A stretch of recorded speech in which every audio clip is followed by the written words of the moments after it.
warahmatullahi wabarakatuh. Bismillahirrahmanirrahim. Alhamdulillahi rabbil alamin. Wa bihi nasta'inu ala umurid dunya waddin. Wassalatu wassalamu ala asyrafil anbiya'i wal mursalin, Sayyidina wa habibina wa syafi'ina wa qurrati a'yunina wa maulana Muhammadin wa ala alihi wa ashabihi wa dhurriyyatihi ajma'in, amma ba'du. Ashhadu an la ilaha illallah wa ashhadu anna Muhammadar Rasulullah wa ufawwidu amri ilallah. Innallaha basirum bil ibad. Hasbiyallahu la ilaha illa huwa alaihi tawakkaltu wa huwa rabbul arsyil azim. Qala Allah ta'ala fi kitabihil karim hikayatan an nabiyillahi Musa alaihi salam. Rabbi shrah li sadri wa yassir li amri wahlul 'uqdatam min lisani yafqahu qawli. Para alim, para asatidah, para bapak dan ibu sekalian, hafizani wa hafizakumullah. Wabil khusus segenap pengurus Masjid Asy-Syuhada, yang semoga pengurusnya dan jamaahnya, semoga semuanya saja selalu dalam naungan rahmat, barokah, perlindungan serta bimbingan Allah Subhanahu wa ta'ala. Amin, Allahumma amin, insyaallah. Allahumma inna nas'aluka ilman nafi'ah wa rizqan tayyiba wa amalan mutaqabbala wa fatahallahu alaina futuhal arifin. Allahumma inna na'udzubika min ilmin la yanfa' wa amalin la yurfa' wa qalbin la yakhsha' wa du'a la yusma'. Allahumma ati anfusana taqwaha wa zakkiha anta khairum man zakkaha anta waliyuha wa maulaha. Amin, Allahumma amin, insyaallah.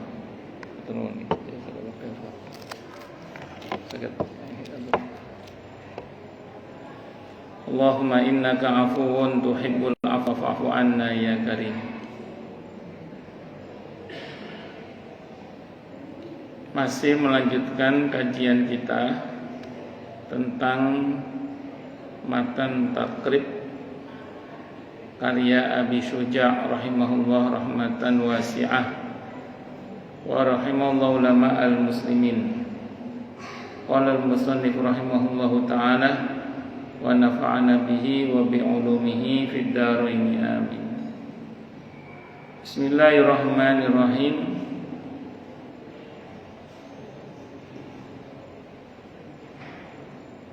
Ahkamul hajri, hukum berkenaan dengan hajar. Hajar ini semacam pembatasan dari pihak pemerintah kepada seseorang dari menggunakan hartanya atau mentasarrufkan hartanya ini.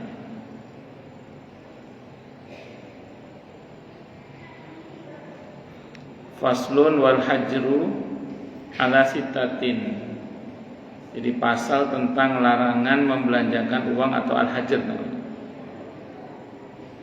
Wal hajrun, adapun hajr, larangan membelanjakan harta ini, ala sitatin, berlaku atas 6 orang.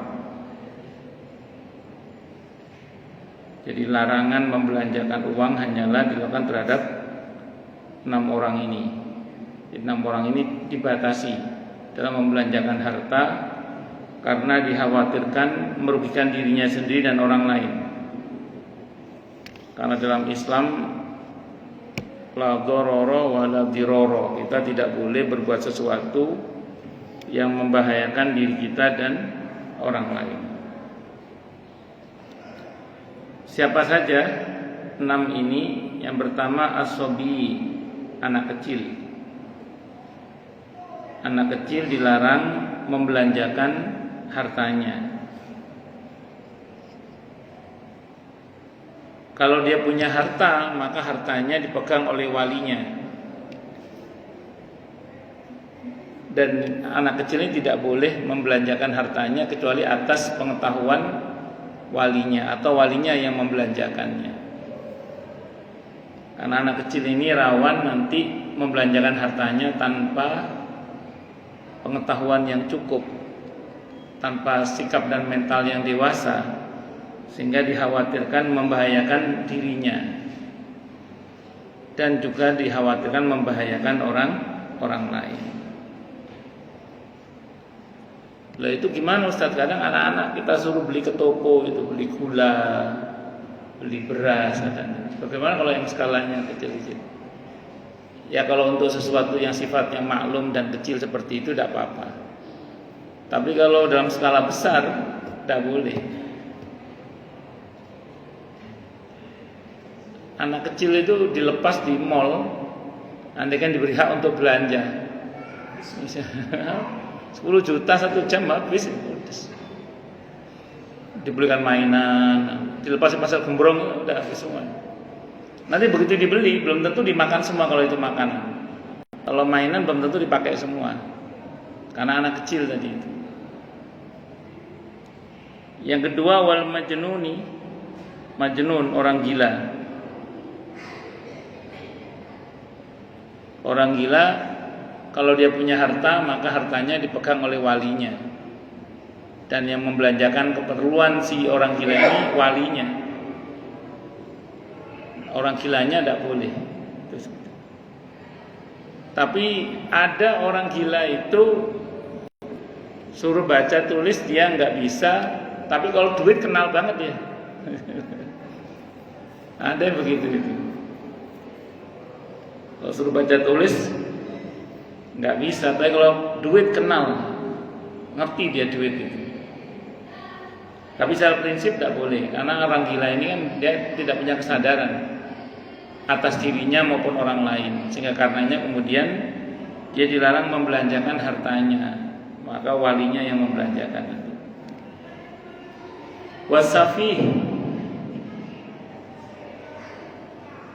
Wasafih al-mubadziri limalihi.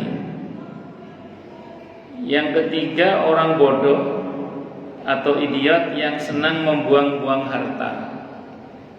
Safih itu orang yang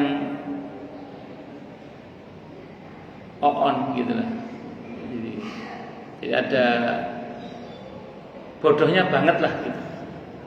Ya kalau agak kasarnya ya idiot itu.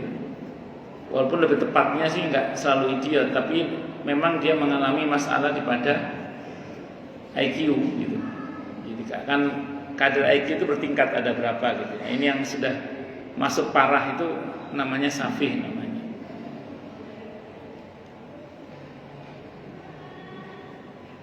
Bahasa Jawanya itu pekok. Kan ada goblok itu ada, tapi ini pekok ini. Lebih parah lagi daripada goblok. Itu safih namanya. Atau lebih tepatnya orang safih ini orang yang tidak punya kecakapan di dalam mengelola harta. Itu bisa juga merupakan safih. Wal muflisil ladzi irtakabatu ad-duyun. Berikutnya adalah orang bangkrut yang terlilit utang. Orang yang dinyatakan bangkrut dan dia punya hutang banyak, dia dilarang membelanjakan hartanya, karena kalau dia membelanjakan hartanya takutnya nanti dia nggak bisa bayar hutang. Maka dia ditahan, tidak boleh membelanjakan hartanya. Karena takutnya nanti utangnya nggak kebayar gara-gara dia membelanjakan hartanya itu.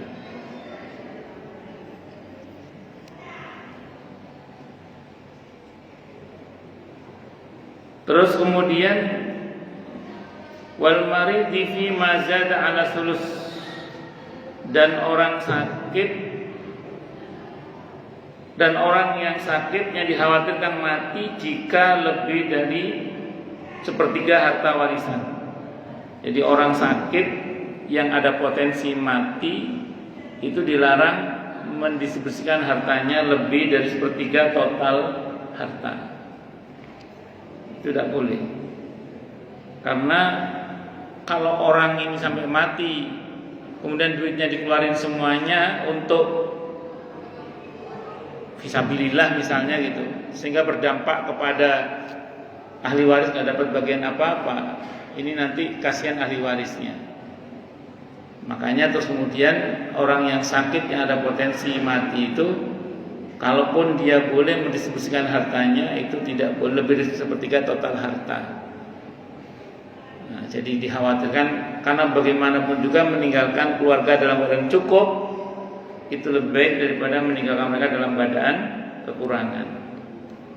Karena kalau sampai dia mendistribusikan hartanya dalam jumlah yang besar, sementara dia mau mati, ngerinya nanti pas dia mati ahli warisnya nggak dapat apa-apa, karena uangnya habis dipakai untuk belanja atau diwasiatkan oleh orang yang akan mati itu. Izin minum dulu nih.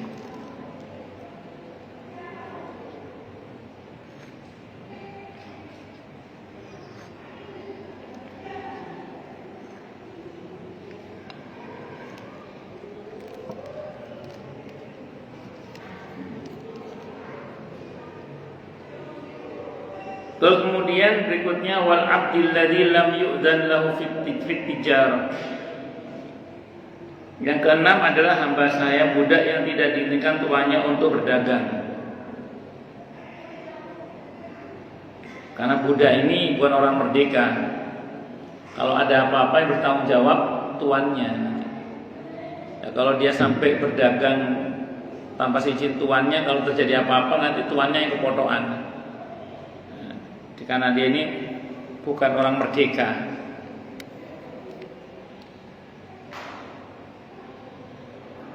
Wa tasarrufu sabi wal majnuni was safihi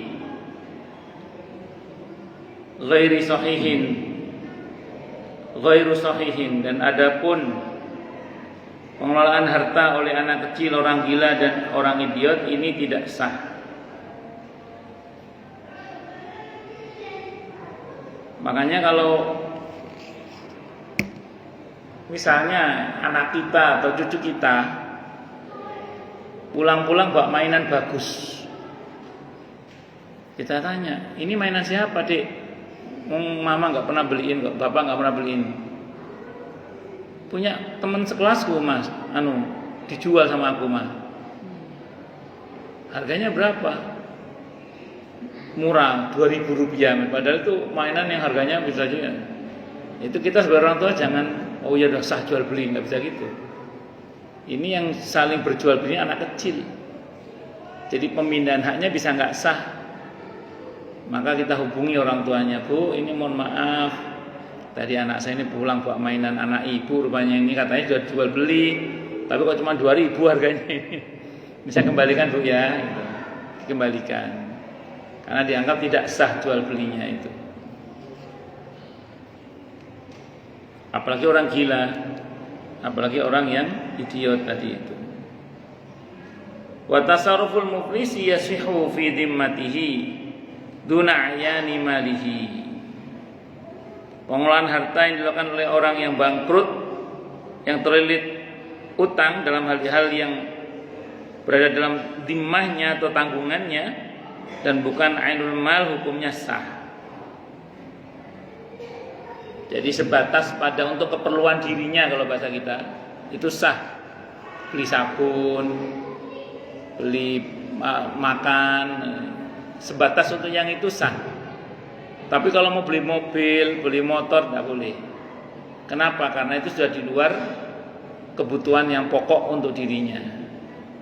Jadi orang yang muflis, orang yang bangkrut, itu boleh dia belanja sebatas untuk keperluan dirinya boleh.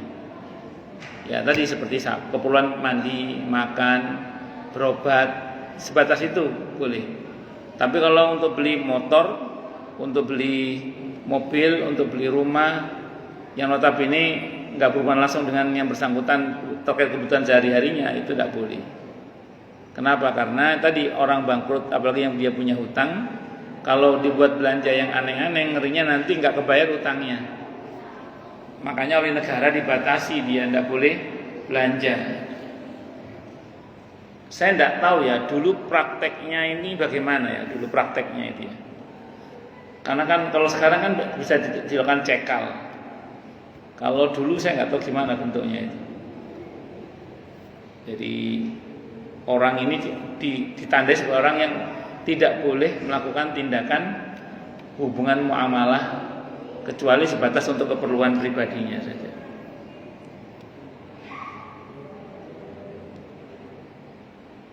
Berikutnya,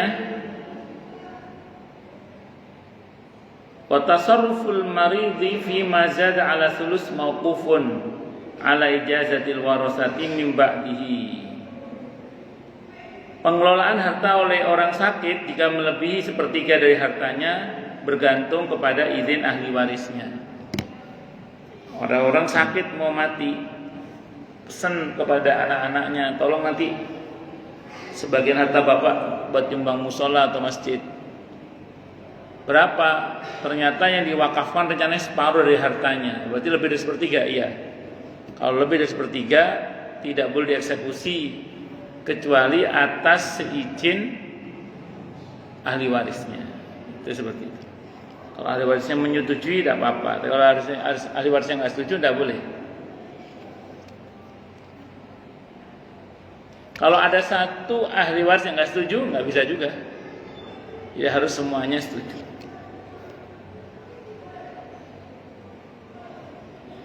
Berikutnya watasarrufu abdi yakunu fi dhimmatihi yud'au bihi ba'da itqihi. Pengelolaan harta oleh hamba sahaya menjadi tanggungannya sendiri dan tetap dibebankan pada dirinya apabila telah merdeka. Nah, budak ini ada dua macam ya, ada budak yang murni budak. Ada yang budak itu separuhnya sudah merdeka, tinggal separuhnya lagi dia sedang berusaha bekerja untuk membebaskan dirinya. Nah, mereka yang budak murni itu yang tidak boleh mentasarufkan hartanya kecuali atas izin tuannya. Nah, sementara yang sudah sebagian merdeka dan dia sedang berusaha bekerja untuk menabung, untuk menebus dirinya, kalau yang itu tidak apa-apa kalau yang itu. Karena yang bersangkutan sedang berusaha atau berjuang untuk memerdekakan dirinya sendiri. Nah, budak ini dulu awalnya adalah korban perang ya. Muslimin pun kalau kalah perang itu potensial jadi budak. Sebagaimana orang kafir kalau kalah perang juga potensial bisa menjadi budak. Dulu itu gitu. Islam bukan agama yang memulai perbudakan, karena ketika Nabi diutus perbudakan sudah ada. Hanya bedanya ketika Islam datang, budak itu dimanusiakan. Jadi ketika Islam datang, budak itu dimanusiakan. Kalau di luar Islam, sebelum masa Islam datang, itu budak itu diperlakukan seperti binatang. Tapi begitu Islam datang, budak harus dimanusiakan. Walaupun kemerdekaannya tidak ada, tapi dia dimanusiakan.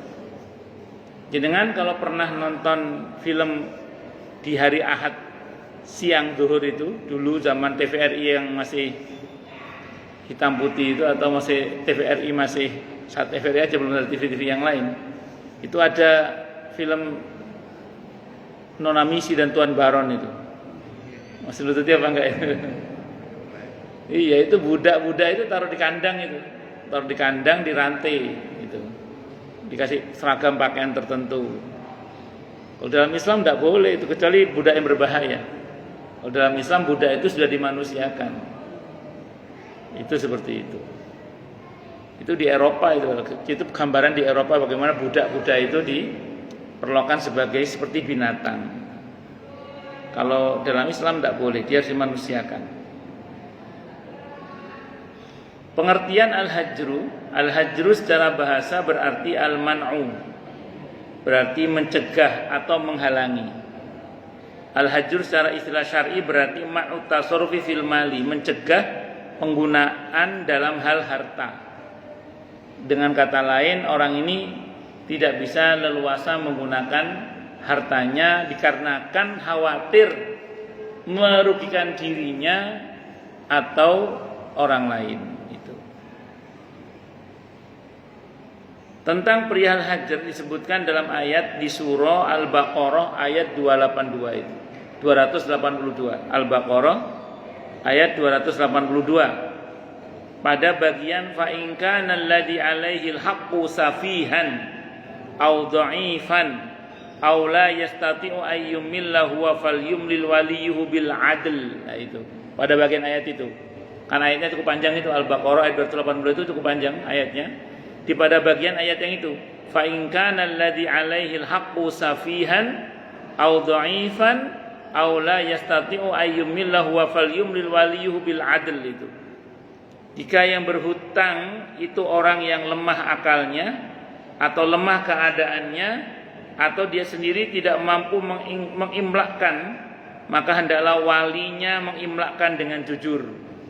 Jadi hartanya dalam kendali walinya. Wali ini bisa orang tuanya, bisa selain orang tua, yang penting bisa dipercaya untuk mengelola harta orang yang tidak punya kecakapan untuk mengelola harta itu.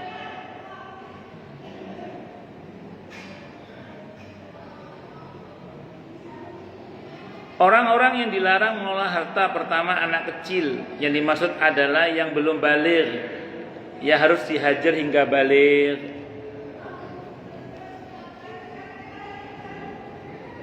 Tapi anak kecil boleh berakad untuk hal-hal yang sifatnya itu kecil juga. Ya tadi kayak beli permen, beli beras 1 kilo 2 kilo di toko Madura yang buka terus itu kecuali hari kiamat itu boleh, tidak apa-apa. Yang kedua orang gila, yaitu yang hilang ingatannya karena sakit. Ya terus dihajar hingga sadar sampai dia betul-betul sembuh dari gilanya. Yang ketiga safih, orang bodoh atau idiot, yaitu yang tidak bisa menggunakan harta dengan baik. Pengertian safihnya lebih jelas adalah yang mengeluarkan harta pada jalan yang tidak Allah halalkan, atau yang membuang hartanya di jalan atau sungai dengan sia-sia tanpa guna karena dia bodoh memang. Itu seperti itu. Maka kalau terjadi seperti ini, hartanya dipegang oleh walinya. Walinya bisa orang tuanya, bisa siapapun yang memang diamanai untuk mengelola hartanya. Lawan dari sifat safi ialah rusdu, bisa menggunakan harta. Rusdu itu cerdas artinya. Hukum asal manusia adalah rusdu. Orang yang disebut rasyid, orang yang menyalurkan hartanya untuk membeli makan, minum, pakaian, ia tidak disebut safi karena ia masih menggunakan harta dengan tepat. Orang yang menyalurkan harta pada jalan ketaatan, ia tidak disebut safi. Di safi itu dicontohkan dalam kitab ini, misalnya orang yang menggunakan harta tidak untuk seharusnya. Punya duit dirobek-robek, dibuang-buang, dibakar misalnya, atau pokoknya uang itu tidak digunakan untuk yang seharusnya. Berarti betul-betul bodoh dia gitu. Tapi kalau dia masih ngerti harganya uang, jadi kalau dikasih uang dia ngerti ini untuk beli makanan, bahkan kenal duit dia, kenal duit 100.000, 500.000 itu kenal gitu. Walaupun dia nggak bisa baca tulis, tapi duit kenal banget. Itu seperti itu.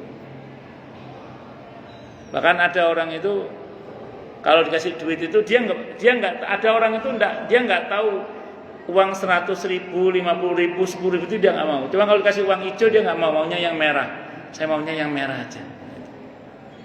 Minta yang 100.000. Itu seperti itu. Nah, tapi kalau dia menggunakan untuk sesuatu yang benar, untuk beli makanan, minuman, mainan, jelaslah itu masih tidak apa-apa. Belum safih namanya. Itu belum safih begitu. Yang safih itu kalau uang itu tidak dipakai untuk yang sepatu, ya tadi uangnya dirobek-robek, uangnya dibuang-buang, atau pokoknya nggak dihargai uang itu karena dia nggak ngerti itu. Saya masih ingat di Surabaya dulu itu, waktu itu masih ada uang 100 ribuan yang gambar mawar itu, yang kayak dari plastik itu loh uangnya, 100 ribuan kayak dari plastik itu. Ya, ada ibu-ibu atau bapak-bapak saya lupa itu di daerah Surabaya, daerah Wonokromo itu, dia meletakkan uang di atas meja, uang ratusan ribu yang mawar ada gambar mawarnya itu. Anaknya yang masih TK kalau nggak salah itu, ngelihat uang itu seneng dia, diguntingi itu mawarnya itu sama dia, diguntingi. Itu safih namanya. Karena dia nggak kenal duit, nggak ngerti kalau itu duit yang harusnya dipakai untuk belanja atau apa, tapi malah dibuat mainan keterampilannya. Itu seperti itu.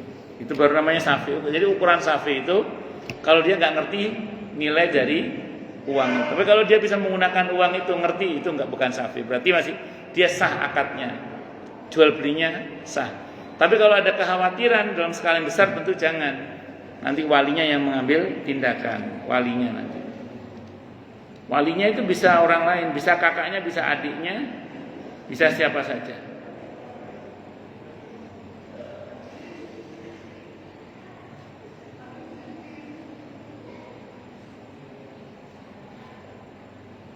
Orang yang menyalurkan hartanya untuk beli makanan, minuman, pakaian, ia tidak disebut safi karena ia masih menggunakan harta dengan tepat. Orang yang menyalurkan harta pada jalan ketaatan, ia tidak disebut safi. Berarti dia ngerti nilainya uang, berarti walaupun dia tampaknya pelongo-pelongo tapi ngerti itu, ngerti. Al-Mawardi membedakan antara tabdir dan israf. Tabdir itu berbuat yang sia-sia, israf itu berlebihan. Beliau mengatakan mengenai tabdir adalah al-jahlu bimawaqi'il huquq. Tabdir itu adalah, itu mubadir ya, ketidaktahuan untuk tempat penyaluran harta. Ya tadi uang bukannya dipakai untuk beli yang benar malah disia-siakan, dibuang-buang. Sedangkan israf adalah al-jahlu bimaqadiriha, ketidaktahuan mengenai jumlah penyaluran harta, itu namanya israf, berlebihan. Ya boros lah kalau bahasa kita. Israf itu boros itu. Itu adalah kitab Hasyiah Al-Bajuri. Yang keempat tadi yang termasuk kena tahan dari mendistribusikan harta adalah al-muflis, yaitu orang yang sedikit atau tidak ada harta untuk melunasi utangnya atau beberapa utangnya. Jadi ada orang bangkrut sementara utangnya banyak, namanya muflis. Naudzubillah min dzalik. Utang yang masih lama jatuh tempo tidaklah mengakibatkan orang yang muflis itu dihajar. Jadi utang yang masih lama jatuh tempo tidaklah mengakibatkan orang yang muflis itu dihajar. Dia memang punya utang, tapi bayar utangnya masih setahun yang akan datang. Sekarang dia masih boleh belanja karena pembayar utangnya masih tahun depan. Utang kepada Allah seperti karena kafarat atau zakat tidaklah mengakibatkan al-madin, orang yang berhutang itu dihajar. Jadi ini kalau hubungannya kafarat, denda, dam dan lain-lain, itu tidak menyebabkan yang bersangkutan dicegah dari menggunakan hartanya. Berikutnya hajar untuk rahin, orang yang berhutang yang menyerahkan gadai dalam marhun barang gadai karena itu terkait hak murtahin yang memberikan utang menerima atau penerima gadai, maka tetap disyariatkan atas semua maka syariatkan karena untuk menjaga harta demi orang lain, demi hak orang lain. Oleh karena itu penggunaan rahin, orang yang berhutang terhadap barang gadai, tidak diperkenankan. Jadi kalau misalnya dia terlibat gadai, hartanya masih ditahan oleh orang yang menerima gadai, tidak boleh seenaknya dia karena bangkrut terus mau mengambil barang gadaiannya untuk membiayai hidupnya, tidak bisa. Nunggu sampai betul lunas baru barang gadai itu bisa diambil atau dijual sesuai dengan haknya, dikembalikan dan pembayaran hutangnya dibayar dari penjualan barang jaminan gadai tadi itu.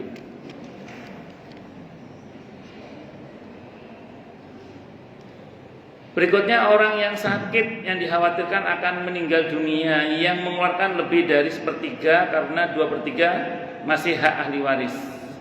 Namun jika orang yang sakit yang dikhawatirkan meninggal dunia itu memiliki utang yang menghabiskan harta peninggalannya, maka sepertiga atau lebih dari hartanya tidak boleh digunakan, ia dihajar dalam hal ini. Ada orang sakit, dia punya hutang. Ini kalau dia membelanjakan hartanya seenaknya, takutnya pas dia mati tidak bisa bayar hutangnya nanti, malah bahaya. Maka dia dihajar dari menggunakan hartanya, dikhawatirkan nanti kalau dia pas mati nggak ada untuk bayar utangnya dia. Itu seperti itu. Atau tadi dia berwasiat untuk menyerahkan hartanya kepada masjid sampai lebih dari sepertiga total harta. Itu juga nggak boleh karena ini mengancam ahli waris. Kecuali seluruh ahli waris sepakat, tidak apa-apa kalau itu. Yang keenam, budak yang tidak diberikan izin oleh tuannya dalam hal berdagang. Ada juga tambahan mengenai orang yang dilarang mengelola harta. Yang ketujuh yaitu orang yang murtad, yang punya hak pada orang muslim.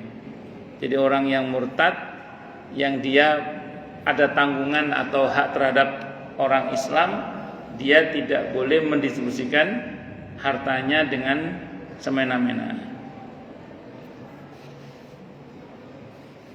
Kalau sependek yang saya pahami, orang murtad itu kan masih dikenai kewajiban, termasuk sholat. Cuman sholatnya nggak sah dia. Maka kalau dia nanti masuk Islam kembali, dia wajib, tidak hanya wajib tobat dari murtadnya, tapi juga wajib mengqadha sholatnya. Nah, orang murtad itu dia tetap berkewajiban zakat, sedekah. Nah, zakat dan sedekahnya itu sah. Kalau sholatnya nggak sah, tapi kalau zakat sedekahnya itu sah. Sehingga kalau suatu saat orang murtad ini punya utang kepada seorang muslim, dia bayar utangnya, itu tetap diterima, boleh, tetap sah itu. Nah, demikian juga kalau dia sedekah, kalau dia bayar zakat, sedekahnya, zakatnya sah. Saya nggak ngomong diterima, tapi ngomong sah. Artinya pemindahan haknya itu jadi gitu loh. Dan itu boleh kita terima, tidak ada masalah.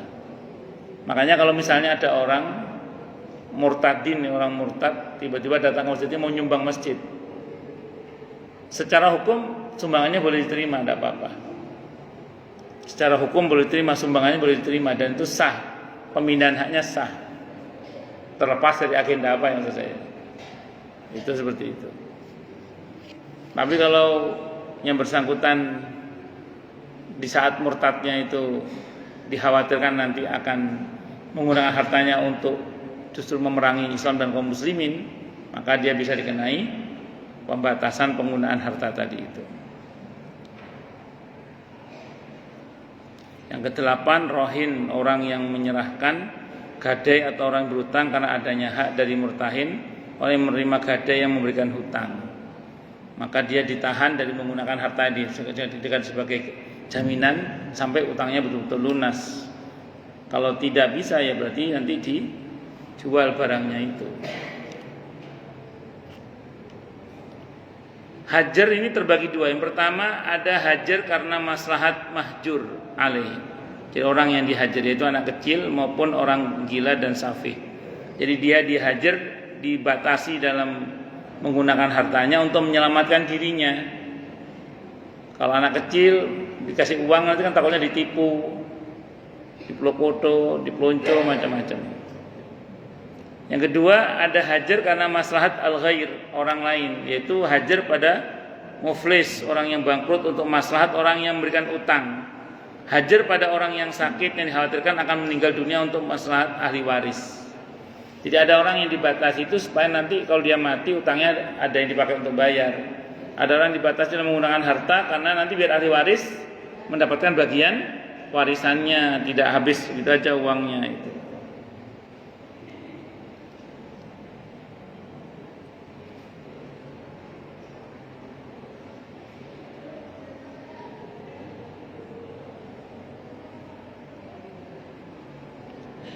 Pengelolaan harta bagi 6 orang tadi itu ya. Pertama, anak kecil, majnun, orang gila, dan safi, orang yang tidak pandai menyalurkan harta. Mereka tidak sah mengelola harta dalam bentuk menjual, membeli, dan bentuk tasarruf penggunaan harta lainnya. Secara umum tidak boleh. Anak kecil tadi itu, anak kecil, majnun, orang gila dan safih. Tidak boleh apa tadi menjual, membeli dan bentuk tasarruf penggunaan harta yang lain itu dilarang. Kecuali yang sebatas yang kecil-kecil tadi nggak ada masalah. Adapun safih masih sah nikahnya dengan izin walinya. Ada orang safih yang non sewu ada keterbelakangan tadi itu dan dia pengen menikah, boleh nggak? Boleh, nggak apa-apa, karena mereka juga punya hasrat dan mereka bisa menikah, tapi walinya harus seizin walinya, tidak bisa sendiri. Safi juga masih sah talak dan khuluknya. Ada orang nikah, seorang safih menikah, terus dia ingin menceraikan istrinya, sah. Wali bagi anak kecil dan majnun orang gila adalah ayah, kemudian jad kakek, lalu qadhi hakim. Jadi kalau ada bapaknya, kalau nggak ada bapaknya, kakeknya, kalau nggak ada nanti hakim. Hakim ini bisa pemerintah, RT, RW atau siapapun, atau dari kalangan saudaranya yang ditunjuk oleh pemerintah bisa. Misalnya Pak RT nunjuk pamannya, itu seperti itu. Wali bagi safi adalah qadhi. Kalau ada seorang safi, walinya adalah qadhi. Qadhi ini hakim. Kalau sekarang ya pemerintah lah. Kalau bahasa kita ya RT RW. Di THB itu ada anak. Di THB ada seorang anak yatim piatu, bapak ibunya meninggal, punya rumah besar. Sempat oleh keluarga dari salah satu orang tuanya itu dipesantrenkan, tapi tidak betah pulang akhirnya.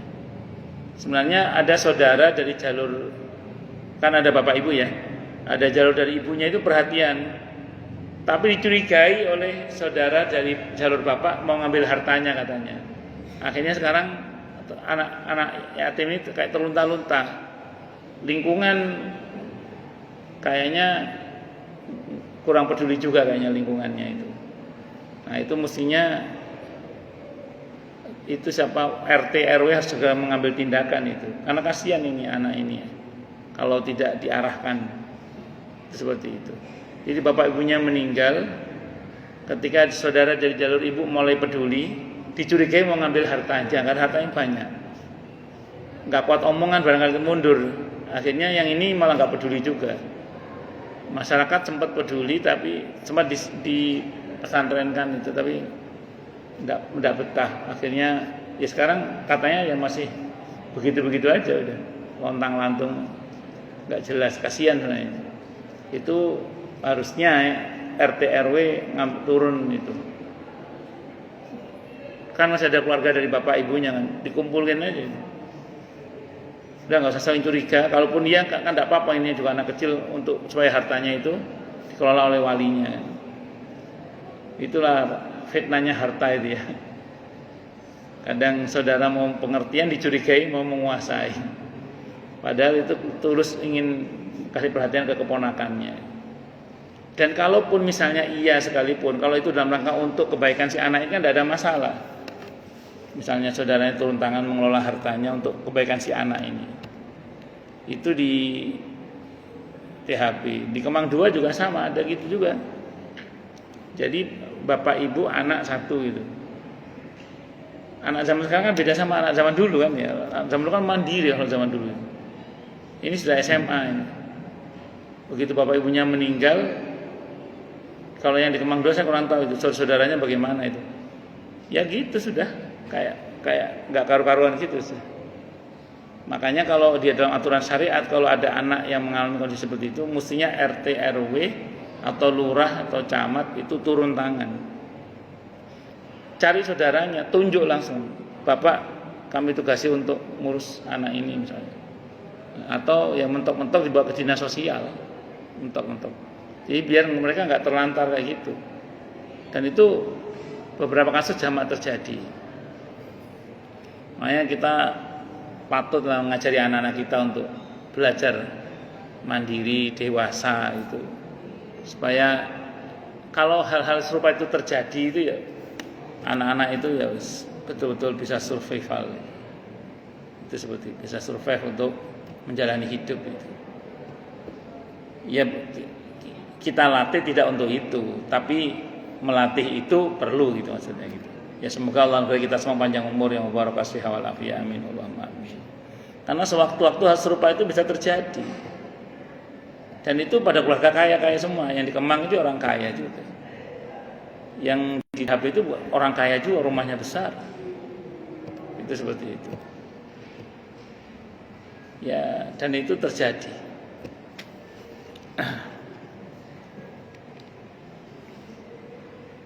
Allahu Akbar.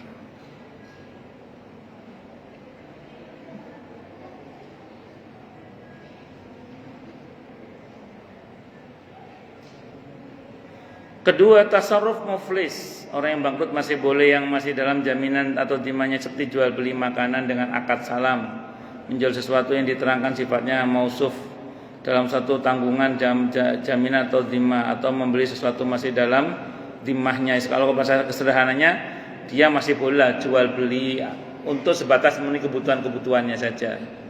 Kalau yang lebih itu tidak boleh, takutnya nanti kalau waktunya bayar utang dia tidak bisa bayar utang. Itu dikhawatirkan begitu. Harta yang tinggalkan oleh qadhi atau hakim pada muflis untuk nafkah dirinya dan keluarganya tidak terkena hajar. Karena untuk keperluan sehari-harinya nggak kena hajar. Yang berikutnya, harta muflis yang terkena hajar adalah tempat tinggal, kendaraan, harta, pakaian dan segala hal yang bisa dijual. Namun pakaian yang ia butuhkan tidaklah terkena hajar. Pokoknya segala aset yang berharga tidak boleh dibelanjakan. Karena takutnya nanti antisipasi kalau sewaktu-waktu dia wajib bayar hutang, dijualkan dari situ. Hutang yang sifatnya tertunda tidaklah dilunasi saat itu juga kecuali karena meninggal dunia atau murtad. Ketiga, orang yang sakit itu dikhawatirkan kematiannya boleh menggunakan harta lebih dari sepertiga jika diizinkan oleh ahli warisnya. Jika ahli waris mengizinkan penggunaan lebih dari sepertiga, maka sah. Namun jika tidak diizinkan, tidaklah sah. Ini izin pembolehan ini ketika yang mewariskan telah meninggal dunia, bukan di saat dia hidup. Kalau saat dia hidup nanti beda bab. Contoh misalnya gini, yang bersangkutan dia masih hidup, dia ingin misalnya ya menghibahkan sebagian hartanya untuk ini itu. Ya, termasuk untuk fisabilillah tadi itu. Nah, kalau aturan dalam syariat sebenarnya kan dia tidak boleh mengeluarkan lebih dari sepertiga total harta. Kata Nabi itu udah banyak itu. Karena memberikan kepada keluarga harta yang cukup itu lebih daripada meninggalkan mereka dalam keadaan kekurangan. Nah, namun dalam hal ini kalau ahli waris sepakat maka tidak ada masalah. Dan kalau yang kemudian dia serahkan sesuai dengan kebijakan dia semasa hidup itu tidak merugikan ahli waris sama sekali, maka itu juga tidak menjadi masalah. Itu seperti itu. Kalau sudah mati ya berarti kan kembali kepada ahli waris, karena itu merupakan haknya ahli waris. Kalau orang yang masih hidup dia masih punya hak di situ. Yang lebih dari sepertiga yang diizinkan oleh ahli waris berstatus pemberian atiyah dari ahli waris. Yang keempat, budak yang telah diizinkan menggunakan harta untuk berdagang maka sah. Jika tidak diizinkan maka tidaklah sah jual belinya karena adanya hak tuannya sehingga dihajar dalam hal ini. Boleh saja budak melakukan tasarruf tanpa izin majikannya seperti dalam perkara talak, sholat dan puasa. Wallahu a'lam bishawab. Baik, silakan yang mau tanya dulu. Tanya, protes, marah boleh, silakan. Masalah itu masalah yang lain boleh.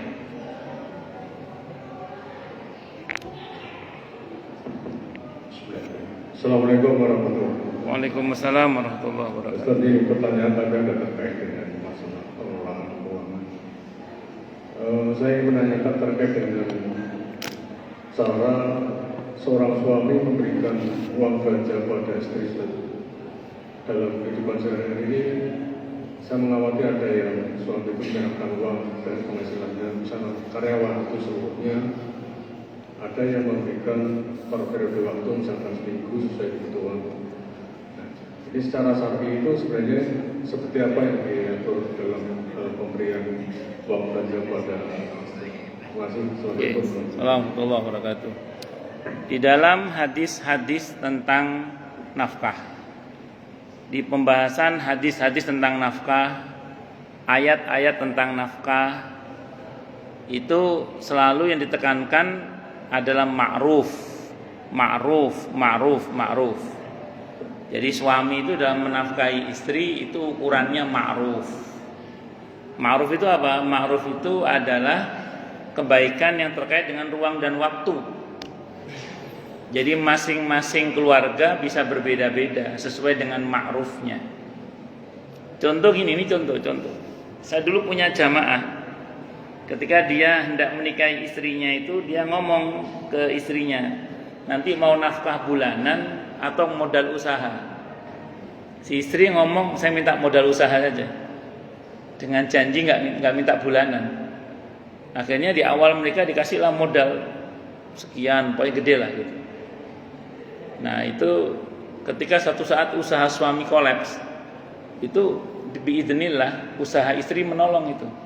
Karena istrinya pinter muter duit. Di duit itu diputer pinter ya.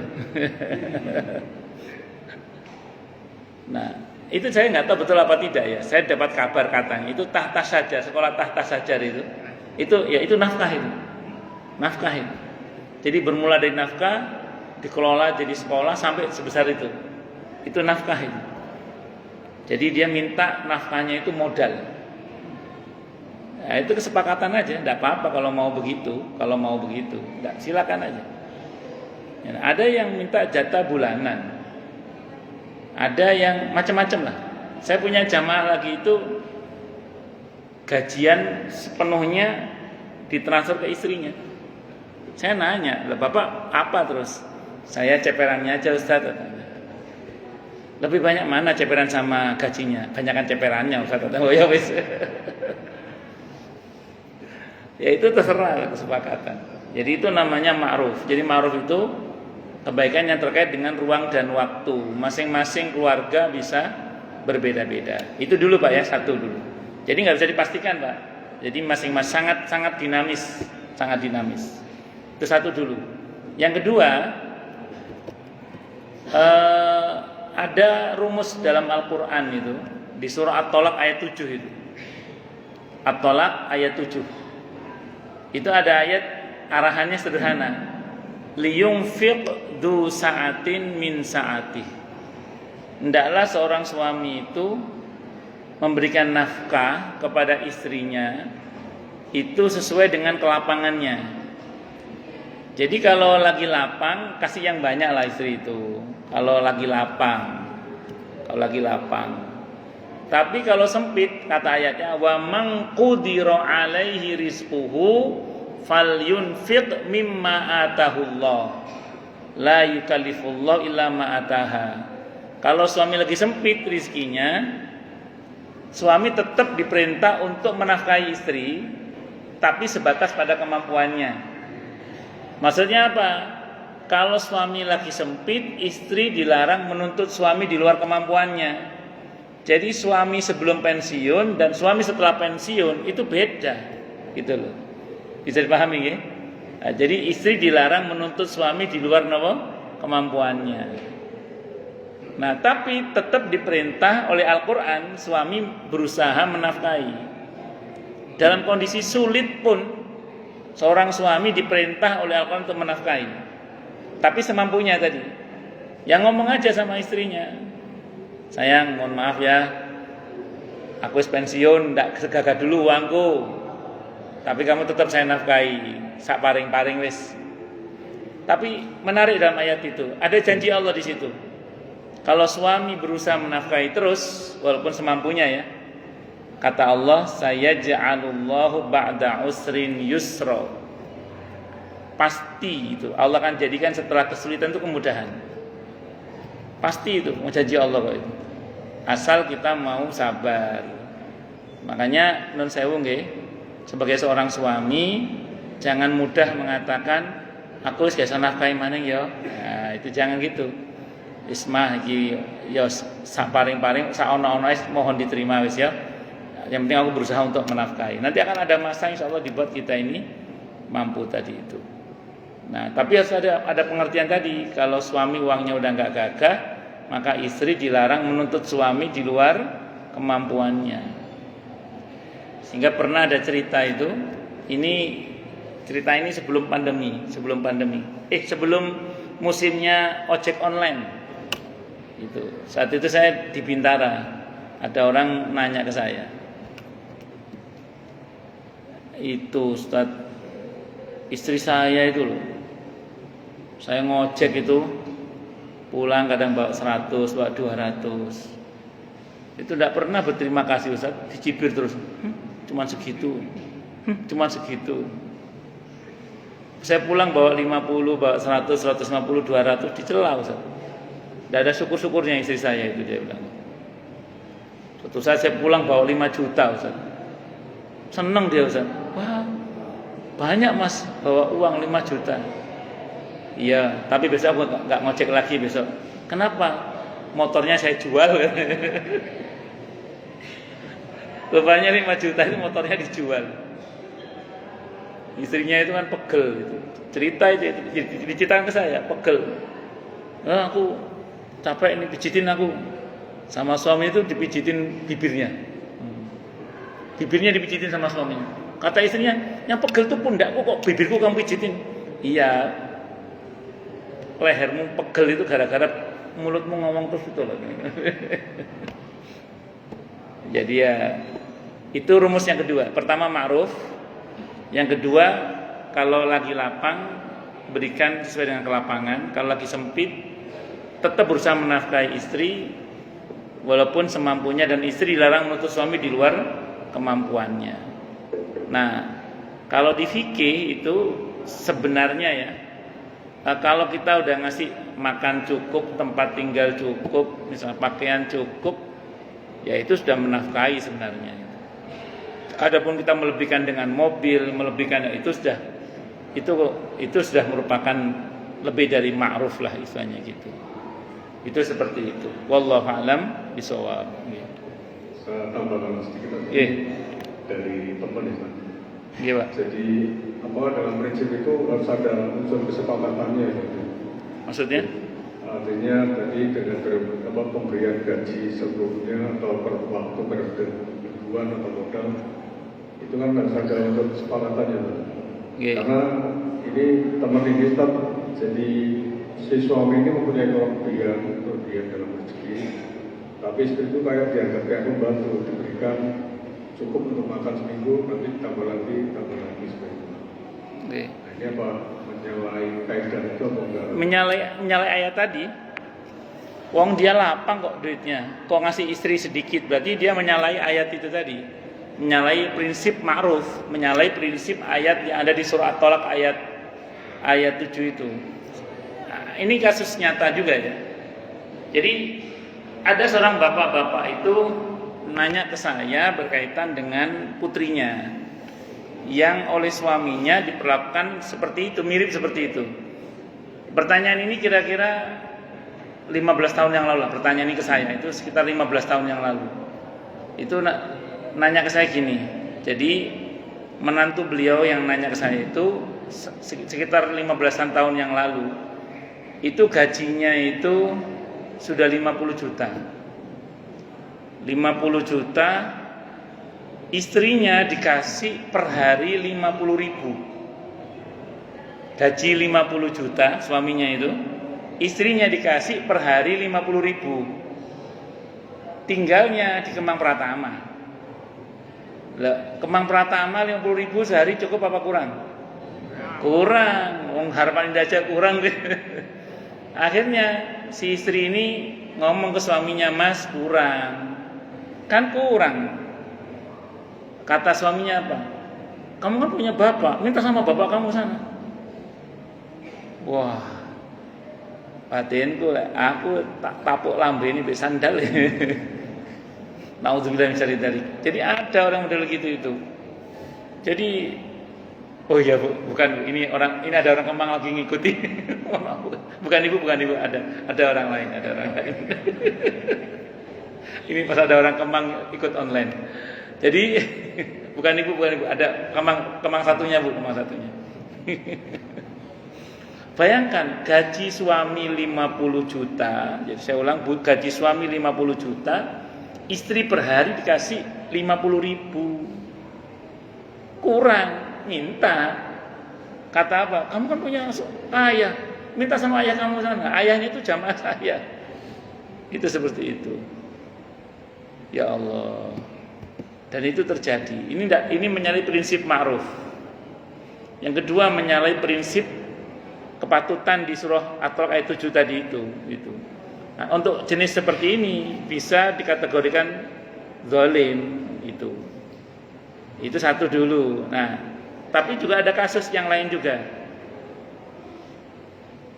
Pada saat konsultasi ke saya ini yang bersangkutan sudah 10 tahun menikah. Sudah 10 tahun sampai saat konsultasi ke saya itu sudah 10 tahun menikah. Selama 10 tahun pernikahan ini sang suami ini tidak pernah ngasih istrinya duit sama sekali. Ngitung duit ratusan juta di depan saya, kata istrinya gitu. Tapi selembar pun tidak ada untuk saya.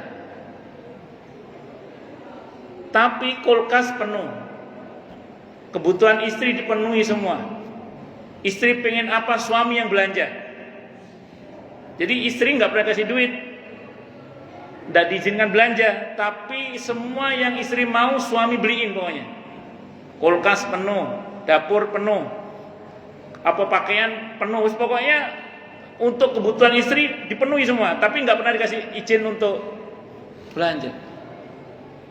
Perempuan mana yang kuat tidak belanja itu?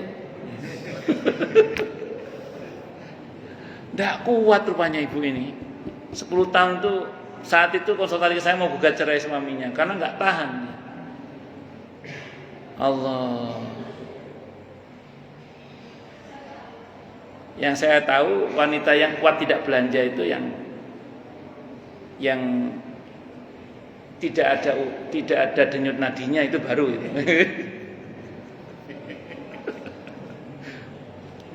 Ini kisah nyata semua ini. Dikonsultasikan ke saya semua ini. Maksudnya kejadian, makanya harus ma'ruf gitu, harus ma'ruf. Sekilas kayak bener ya, dipenuhi semua kebutuhan istri. Yang belanja itu semuanya suaminya. Yang belanja semuanya suaminya.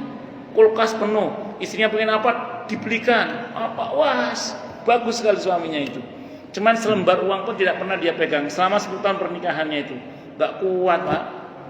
Gak kuat itu. Ibu-ibu itu dikit-dikit sopi gitu. Dikit sopi.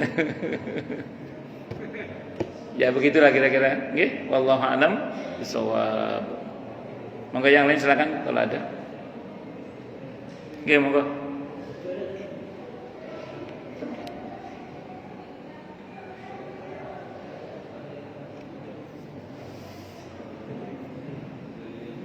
Assalamualaikum warahmatullahi wabarakatuh. Waalaikumsalam warahmatullahi wabarakatuh. Izin bertanya Ustaz, Iya. pertanyaan cukup menarik. Iya. Temanya mungkin kayak larangan membelanjakan uang ya, tapi kan Iya. kalau saya coba pelajari, berarti itu Islam itu menuntut hambanya untuk bisa mengelola keuangan dengan baik. Betul, tidak salah, betul, tidak salah. Berarti, nah, yang pengen saya tanyakan itu ini Ustaz, kalau case-nya tadi yang anak yatim itu kan enggak memungkinkan mungkin, jadi tidak menutup kemungkinan kalau di lingkungan sekitar kita tuh pasti ada anak yatim piatunya. Betul. Nah, dalam hal ini kayak gitu kan, sebenarnya siapa yang paling berhak mengelola harta itu? Apakah pejabat daerah setempat atau RT RW kayak gitu kan? Ataukah mungkin saudaranya kayak gitu kan? Karena mungkin kedua-duanya kita belum tahu kemampuan mereka dalam hal mengelola keuangan itu seperti apa kayak gitu. Karena bisa jadi caranya anak yatim piatu kan mungkin umurnya macam-macam ya tadi ya. Iya. Dan cara mengetahui kebutuhannya kan berbeda-beda kayak gitu kan ya. Nah itu sebenarnya siapa yang paling pertama? Iya, bagus. Nah itu yang pertama. Iya. Terus yang kedua, ini kan kalau saya kan pekerja ya sebetulnya. Iya. Kalau di kalangan pekerja itu ada yang mungkin istilahnya itu FOMO kayak gitu kan, fear of missing out kan. Iya. Karena mungkin lingkungan kita bekerja mungkin ada yang circle-nya senang hobi ini, hobi itu kayak gitu kan ya.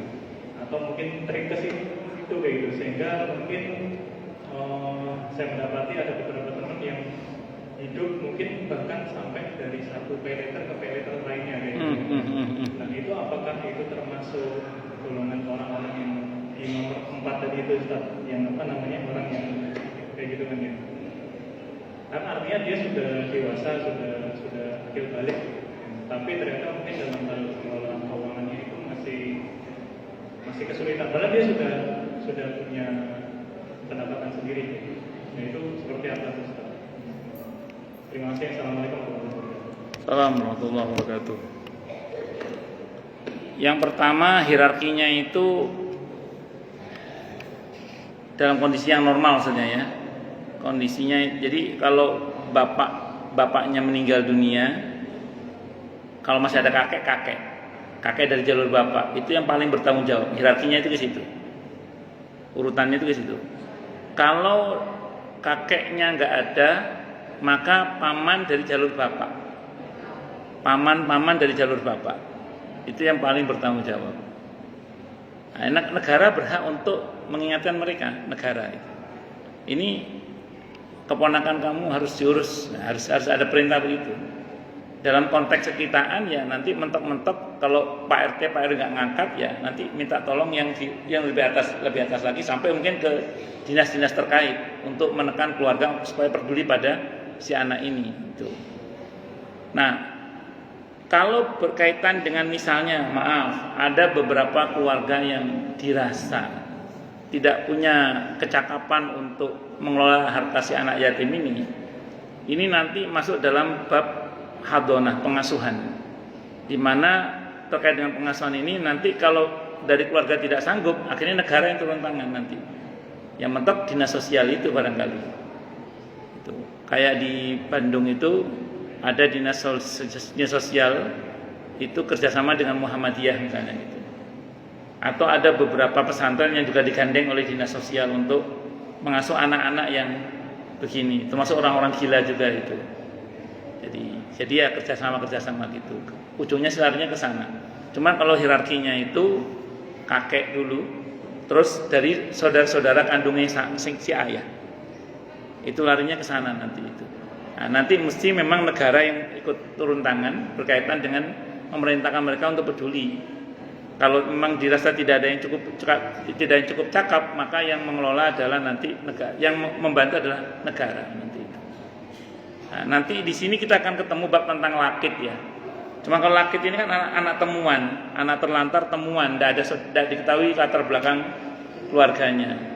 Maka yang model begini, yang paling bertanggung jawab adalah negara yang ada di wilayah itu, ya RT RW lah, dan seluruh kaum muslimin nanti harus membantu dia. Itu anak lakit. Nah, kalau ini bukan lakit karena dia punya latar belakang keluarga yang jelas, hanya menjadi yatim piatu tiba-tiba. Sementara tidak semua saudaranya misalnya mau peduli, maka itu menjadi kewajiban seluruh kaum muslimin sebenarnya untuk membantu dia, yang dikoordinasi oleh negara dalam hal ini RT, RW atau siapapun yang berkewenangan di wilayah tersebut gitu. Ya tadi mentok-mentok ke dinas sosial atau dinas yang terkait lah. Itu satu. Kemudian yang kedua, kalau dari kita Bapak tentang sebagian orang yang seperti Bapak Citan tadi itu mengalami FOMO atau hidupnya dari paylater ke paylater yang lain seterusnya, dia masuk dalam kategori yang israf tadi itu. Dia tidak tabdir mungkin, tapi israf, jadi berlebihan di dalam menggunakan hartanya sehingga kemudian itu sangat berbahaya untuk dirinya dan itu tidak bagus. Maka orang yang seperti ini bisa saja dikenai hajar karena israfnya itu seperti itu. Ya kalau sekarang kan ada banyak kasus orang terjebak di judi online atau pinjaman online dan seterusnya itu. Nah, itu hati-hati, naudzubillah min syarri dzalik. Yang model-model begini ini kalau sampai terjadi, maka mestinya dia diisolir dulu dari berhubungan dengan hal seperti itu dan hartanya diselamatkan supaya tidak membahayakan dirinya dan orang lain juga. Itu seperti itu. Wallahu a'lam. Lebih tepatnya dia masuk dalam kategori yang israf tadi itu. Ya kalau tabdir itu kan dia memang tidak mengerti nilai uang. Ini ngerti nilai uang, cuman dia tidak bisa mengendalikan diri di dalam mengelola keuangan itu sehingga berbuat sesuatu yang berlebihan tadi itu. Apalagi jadi mental sudah. Kalau udah jadi mentalnya memang suka ngutang, suka apa, itu udah repot itu. Naudzubillah min dzalik. Wallahu a'lam bishawab. Monggo yang lain silakan kalau ada. Nggih, monggo, Pak. Assalamualaikum warahmatullahi wabarakatuh. Waalaikumsalam warahmatullahi wabarakatuh. Ustaz, mohon penjelasannya. Itu kalau namanya yang orang suka nyawer itu termasuknya yang mana, Ustaz? Nyawer. Iya. Nah itu kan termasuknya kan juga pemborosan gitu kan, atau pembelanjaan yang tidak tepat gitu. Iya. Masih, Ustaz. Nggih. Nyawer itu napa di antara dua gunung itu atau apa? Saya nggak paham. Ya, tindakan nyawer dan pengertian yang negatif itu jelas salah satu. Berarti dia telah menggunakan harta tidak pada jalan Allah atau tidak pada jalan ketaatan, dalam jalan kemaksiatan. Dia telah meletakkan harta itu pada hal yang sia-sia. Dia ngerti gunanya duit itu tapi tidak digunakan untuk yang semestinya. Ini bisa masuk dalam kategori safih tadi itu, bodoh dalam mengelola harta. Cuman dalam hal ini masuk dalam kategori israf. Itu aja sih. Saya kira itu, Pak. Allah alam bisawab. Kalau dia punya kebiasaan dan itu sudah akut, bisa kena iya dihajar. Tapi dulu hajar itu memang yang punya kuasa pemerintah ya. Kalau sekarang saya nggak tahu ya bentuknya bagaimana, saya juga nggak tahu kalau sekarang bentuknya itu. Cuma kalau kita sebagai walinya ya dibatasi penggunaannya, tidak diserahkan dulu hartanya sampai dia betul-betul punya kecakapan dalam mengelola harta. Itu aja sih sebenarnya. Allah alam bisawab. Gitu. Kalau tadi kasus Bapak kan yang suka nyawer biasanya kan laki-laki biasanya. Boleh nggak misalnya istri berusaha menyelamatkan aset suami? Ya, boleh, silakan aja. Oh ini bojoku kok senengannya nyawer, terus anak-anak bisa nggak selamat ya nanti ini. Sehingga istri mengambil tindakan untuk menyita harta suami untuk menyelamatkan supaya kemudian suaminya ini tidak keterusan dalam hal nyawer yang nggak benar tadi itu. Itu saya kira. Wallahu a'lam bishawab. Jadi konteksnya memang untuk menyelamatkan. Monggo silakan yang lain. Ya, monggo Pak Dokter. Assalamualaikum Ustaz. Waalaikumsalam warahmatullahi wabarakatuh. Tadi menyambung masalah anak yatim Ustaz. Misalnya ada anak yatim, ada keluarga yang ayahnya meninggal, jadi anaknya menjadi anak yatim. Kemudian karena kakeknya nggak ada, dia dibantu oleh pamannya Dari jalur laki-laki. dari jalur. Terus dibantu. Kira-kira setahun 2 tahun kemudian ibunya menikah lagi. Apakah tetap ada kewajiban bantu atau udah tanggungan Bapak baru. Ya. Baik. Sami-sami. Sebenarnya kalau sependek yang saya pahami dalam fikih ya, bapak sambung itu kalau masih ada saudara dari jalur bapak asli, itu tidak ke bapak sambung dulu sebenarnya. Tapi tetap menjadi kewajiban saudara-saudara laki-laki dari jalur bapak aslinya gitu aslinya. Cuman dulu prakteknya Nabi itu kalau menikahi janda yang punya anak, itu sabda beliau kepada Ummu Salamah radhiyallahu anha, anakmu anakku juga. Itu Nabi itu gitu, anakmu anakku juga. Jadi berani nikahin ibunya harus siap menafkahi anaknya. Apalagi tinggal serumah dengan dia anaknya. Kalau serumah dengan dia otomatis kan nafkah dalam tanggungan bapak sambungnya itu seperti itu. Walaupun kalau kita bicara hierarki hukum, itu yang saudara-saudara bapak kandung itu tidak bisa lepas begitu aja karena itu masih tanggung jawab mereka sebenarnya. Cuman karena ini sudah punya bapak sambung dan serumah dengan bapak sambung itu, nafkah otomatis untuk keseharian ditanggung oleh bapak kandung. Tapi untuk biaya-biaya yang lain, andaikan bapak kandung merasa tidak sanggup karena dia juga punya anak yang asli ya, maka itu tetap menjadi tanggung jawab saudara-saudara kandung dari jalur bapak. Cuman saya ulang ya, ini kembali pada prinsip kemampuan ya. Naudzubillah misalnya jalur bapak keluarganya secara ekonomi juga empet-empetan juga, ya nggak bisa dituntut juga karena apa? Karena la yukallifullahu nafsan illa wus'aha. Allah tidak akan bebani orang di luar kemampuannya. Ngoten nggih? Wallahu a'lam bishawab. Nggih, monggo yang lain silakan. Kalau ada. Nggih monggo Pak Arianto. Nggih. Nah, ini masih terkait dengan penghasilan suami. Nggih. Ada seorang teman itu nikah sudah hampir 30 tahun. Karena istrinya selamanya bekerja, jadi dia menerima pendapatan dari suami itu sekedarnya.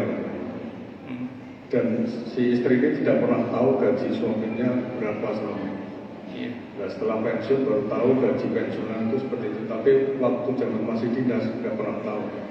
Nah, pertanyaan saya, apakah ada keharusan atau kewajiban seorang suami itu harus memberitahu gaji atau penghasilannya itu kepada istri?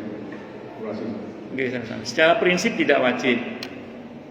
Secara prinsip seorang suami tidak wajib memberitahukan berapa gajinya kepada istrinya, nggak wajib. Secara prinsip dulu ya, nggak wajib. Namun kalau menurut saya, sependek yang saya pahami maksud saya, dalam kehidupan berumah tangga itu kalau punya keterbukaan antara suami istri itu lebih baik, terutama dalam hal keuangan.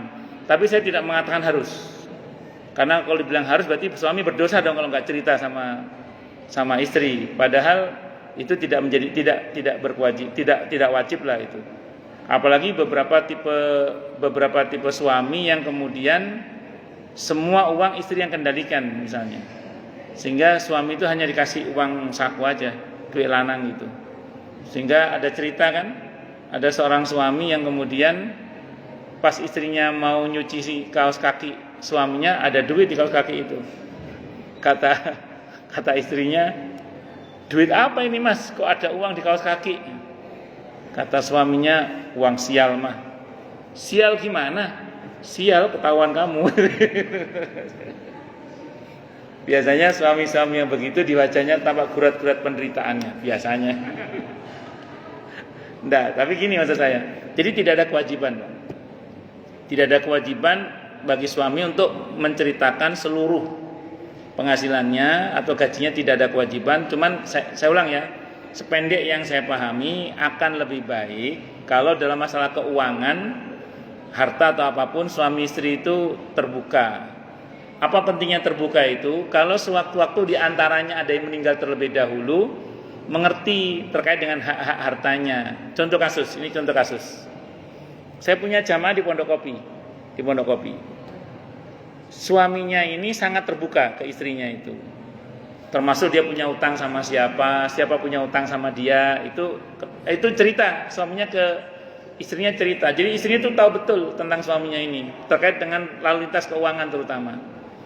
Suatu saat suaminya meninggal, karena si suami terbuka, begitu suami meninggal, si istri ini langsung membayar utang-utangnya suami, karena suami udah ngasih tahu. Jadi lancar. Sampai suatu saat ada temennya suaminya itu datang ke ibu ini. Dia ngomong, dan ini jamak terjadi pada kasus-kasus kematian seorang suami biasanya. Orang datang ke istrinya, ngomong apa? Bu, suamimu punya utang sama saya 10.000 misalnya gitu ya, punya utang. Ini buktinya. Bawa bukti dia. Kata istrinya gini, sebentar Pak ya, suami saya nggak pernah cerita kalau dia punya utang sama bapak. Jadi saya nggak bayar dulu ya, nanti saya mau konfirmasi dulu ke teman-temannya suami. Akhirnya dia nanya lah ke teman-temannya suami, ada yang tahu nggak suami saya punya utang sama dia apa tidak? Soalnya dia bawa bukti juga ini, punya utang 10.000. Temennya nggak ada yang tahu, sampai ada yang tahu juga akhirnya. Ada temennya ngomong, oh saya tahu katanya. Suami kamu memang punya hutang sama dia 10.000. Tapi dia punya hutang sama suami kamu 20.000. Dia mau ngambil kesempatan rupanya dia. Artinya kalau seorang suami dan istri ada keterbukaan dalam masalah keuangan, kalau ada masalah-masalah seperti itu jadi jelas solusinya itu. Nah, tapi kalau suami tertutup, tidak akhirnya kalau ada masalah apa-apa ya istri agak kelabakan juga. Ini kok tiba-tiba begini, gimana ceritanya kalau itu bingung istri itu akhirnya. Tapi kalau dari awal ada keterbukaan, ya tentu plus minus lah. Ya itu seperti itu. Nah, terus ini ya ceritanya agak mistis sedikit kalau ini. Jadi saya itu punya jamaah. Beliau ini sudah meninggal beliau. Suatu saat saya itu mimpi ketemu beliau. Dalam mimpi itu saya tanya, Bang, saya manggilnya Abang, Bang, apa yang Abang rasakan, apa yang Abang rasakan paling berat setelah Abang meninggal dunia? Ini obrolan orang yang sudah mati dalam mimpi ya. Jadi beliau sudah mati, saya tidur mimpi ketemu beliau, saya tanya gitu. Apa yang paling buat Abang berat setelah Abang mati itu apa? Apa jawaban beliau itu? Hutang yang tidak saya ceritakan. Jadi dia rupanya punya banyak sangkut paut masalah hutang, nggak pernah cerita ke keluarganya. Dan saya tahu betul memang beliau begitu orangnya. Makanya kalau kita punya sangkut paut muamalah termasuk hutang, ngomong ke istri itu atau ngomong ke anak. Kalau dulu Allahyarham ayah saya, karena beliau petani ya, kalau punya utang itu utangnya ditulis di pintu itu. Utang ke toko ini, ke bapak ini, utang. Jadi bapak saya itu anaknya tahu utangnya bapak ke siapa aja tahu itu utangnya. Bapak saya dulu itu utangnya ditulis di pintu dapur itu. Nanti kalau lunas dihapus, kalau udah lunas dihapus. Kalau belum lunas masih ada catatannya. Beberapa orang pas bapak saya meninggal, Allahyarham itu meninggal, beberapa orang datang. Tapi karena kita sudah tahu bapak punya utang sama siapa, enggak, yang bohong-bohong itu mental semua itu. Itu kelebihannya kalau suami istri terbuka dalam masalah keuangan ya. Ya apesnya ya tadi itu, ketika seorang istri, sebenarnya yang dimaui wanita itu cuma satu kok sebenarnya, semuanya. Ya, yang dimaui wanita itu cuma satu, semuanya sebenarnya. Lesok kabeh itu kabeh. Saya kira itu nggih Bang. Wallahu a'lam bishawab. Jadi tidak ada kewajiban, cuman akan lebih baik kalau saran saya ada keterbukaan lah. Itu seperti itu. Wallahu a'lam bishawab. Monggo yang lain silakan.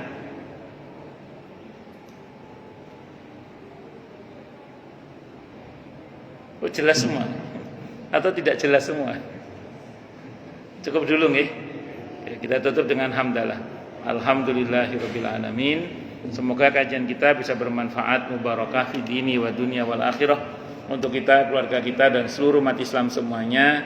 Dan mudah-mudahan kita semua dijadikan oleh Allah sebagai orang-orang yang sukses dunia akhirat, selamat dunia akhirat, bahagia dunia akhirat, dan dipermudah urusan kita oleh Allah fi dini wa dunya wal akhirah.